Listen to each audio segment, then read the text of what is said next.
Okay, so we've turned I've turned the turntable over, removed the lid, drive belt, turntable. They're all quite easy to just pull off. They come off no problem at all. Unscrewed the bottom of the deck, which is simply a plate that's held on by a few screws. That came off very easily, and now we can see the workings. My initial point of focus is on this plate here, where this piece here rotates as part of the start mechanism. Now at the moment I've taken off a small circlip, that's this little circlip just there, which allows me to eventually remove this piece, lift it up, and then have a look what's going on underneath the plate, because this pin here, you can see at the bottom, eventually you can just see the base of the thing is full of old, there, around there, that's all old dried grease, and if it's like that there, I suspect it's like it underneath. So I'm going to clean that off, which will help free up the mechanism a bit on the start. There's also some black grease been applied as well, which is never very helpful, over here on the slide linkage, and that is part of the return mechanism, so that can dry and make it a little bit sticky. And then if that wasn't enough, with some seamless editing, I've come across the other side of the record deck, and looking here on the mechanism as this, when the return lever is pushed, this mechanism here rotates round, which then forms part of the drive to lift the arm up and away. Now as I zoom in more and more on this piece here, so it goes out of focus there, you can see the remains of grease, and that's actually, when I try and lift that away, you probably can't see or feel it as I can, but it's sticking to the touch, so I'm pulling on that lever, and it takes a little bit of effort to get it to move.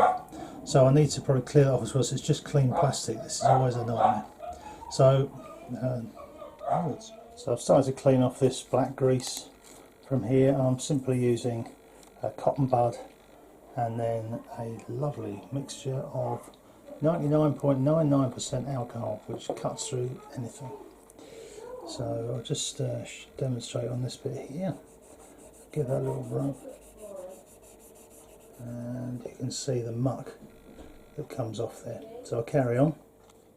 So I'll clean this down. All I've simply done is to put some alcohol onto the end of the cotton bud and lift the arm away, give it a good clean in there, all the way around the outside as well. You can feel there's grease on here as well, which is, you know, just causing some friction, which is unnecessary.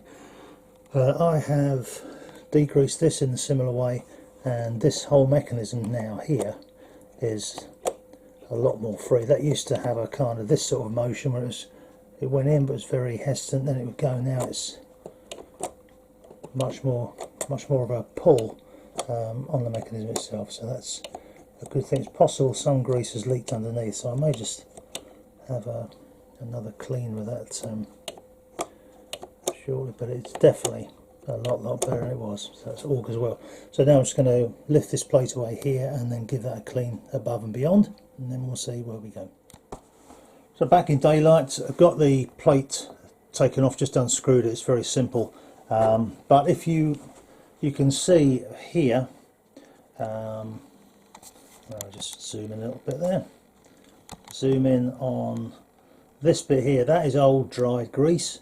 You can see the old dried grease around the bottom here, and you can see the shadow of residual grease here, and that is horribly tacky and sticky. So when this plate is trying to slide across, then it is catching on that grease. So absolutely no doubt that is holding things up. So I'll give that a bit of a clean and get rid of all the old rubbish. And that should certainly help the mechanism flow a bit smoother. And so I've done this cog over here, cleaned that up, got rid of any old grease that was kicking around on there, and I will just have another look at this assembly here to see how fluid that is. Again, of course, it's not working on the spring, so that's all looking good. Yep. Right. Okay, back to work. I've done some more cleaning with the alcohol and worked particularly on this little plastic slide here, which is connected to the stop mechanism.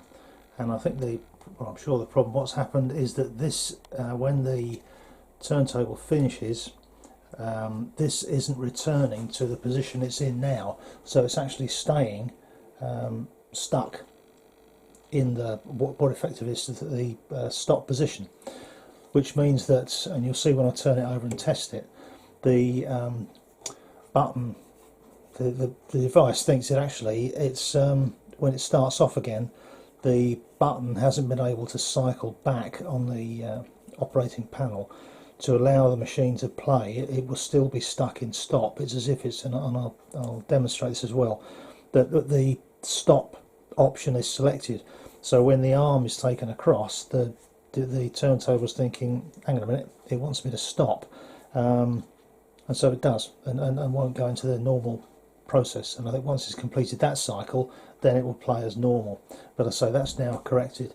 There was also some grease around this section over here. That's fairly, just move the camera around a bit so you can see it, but just around this area here. Now, just inside there is a little lever which operates the lift mechanism. You can just see it down there. And I think I highlighted the fact that I found this piece of wire, which I'm not sure what the hell that was doing in there, but it's had no impact taking it out, so I've taken it out.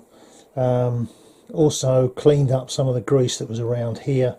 This plate here, this has all been taken apart, cleaned. The grease inside that was between these two plates was like glue, so it was very, very sticky to touch.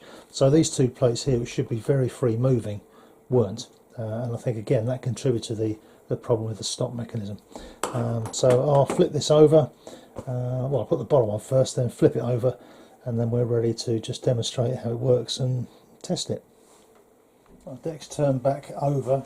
I just wanted to show the importance really of making sure you don't touch the band when you're putting the rubber band back, or the belt back, because you get finger grease on it that can contaminate it. So I normally just prise it with a little pair of tweezers, pop it over the top. Nothing's not been contaminated at all, and as the turntable rotates, that will square itself up, so there's not a problem with it being out of line. It will sort itself out. There's the mat back on, and we are back as we were. So I have just recalibrated the down tracking force and also done the anti-bias skating. This is the switch that we're going to focus on, but I say we'll get it operating and we'll take it from there. Right, so now we've got the deck queued up and ready to use. I've already put it in the raised position. I'll just put that arm back again so you can see it actually works. So we'll put the arm into the queuing position, so make sure the stylus doesn't drag across the deck, and I'll leave that on because we just don't want to take a chance of it to me dropping it, for example, and damaging it. So then, as normal operation, semi-automatic, so we move the arm across to start the system, and now that would drop onto the record and be happily playing away. As you see, it's not trying to get back to the start, and then as the arm moves across, it will register and register center disc. Back she comes, and normally also I'll move that across so you can see the arm drops down very slow, so lovely smooth action on that. And that's it. Okay, so we'll do the same again, lift the arm up, and this time we'll start it running automatically, but this time we'll move it across to the stop, because I've fed up this record, so I want to put it across the stop. And this was the key aspect of the last, when it wasn't working properly. So move it across the stop, leave it there, the system picks up, they want to reject it, it rejects, and this slides back to the play position. Now, I think what was happening before was that this, if you push this button, if I push this button across here now, it effectively replicates the system being stuck. This hasn't returned back to the play option. So I'm going to move that across to stop, and this simulates it being effectively how it was when it wasn't working properly. The system still thinks that the arm wants to return back. So as soon as you put the arm across, it thinks, hang on, I don't want to work. It reads that stop and then kicks it back. And so if this doesn't move back at all, you're in a repeat cycle. You put it across, it rejects. You put it across, it rejects. But now it's in play, and you only ever touch that stop button if you want to reject the item. And then once that's done, this will go back automatically. So it's never put that manually into the stop position when the arm is on the rest. Well, there's no reason, you'd be crackers to do that. But that will just give it a false reading that it wants to reject. Arm across. I'll push that right into the middle, but so I'll put an LP on a testing it, and you can see that's working properly. So there we go, and once more, finally, you can see just one other thing, I suppose, that you can see. I don't know if it'll pick up on the camera, but the strobe is working fine. It's, as I say, it's a lovely little quiet mechanism. So I put it across to stop, fed up with that, leave it on stop, it registers, you don't want to play anymore, the arms return back, and this slowly and gently and very smoothly slides back, and that is not what was happening before. So with that, that's all done and tested. The next step now is just to link this up to all the other bits that I've been working on, so the amp and the CD player, and then we'll see whether we've got a complete system.